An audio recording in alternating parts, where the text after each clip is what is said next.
Enter quick parameter settings.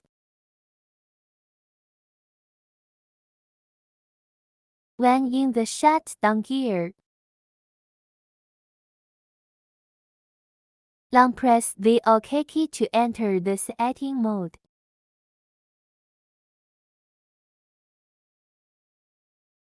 Press the OK key to enter the fast parameter setting. Press the direction key to select sensor settings. Press the OK key to enter, and the current cursor will be displayed on the oil pressure sensor type. Press the OK key to enter the modification state. Use the up, down, left, right keys to change the value. Select the accurate oil pressure sensor type according to the meaning.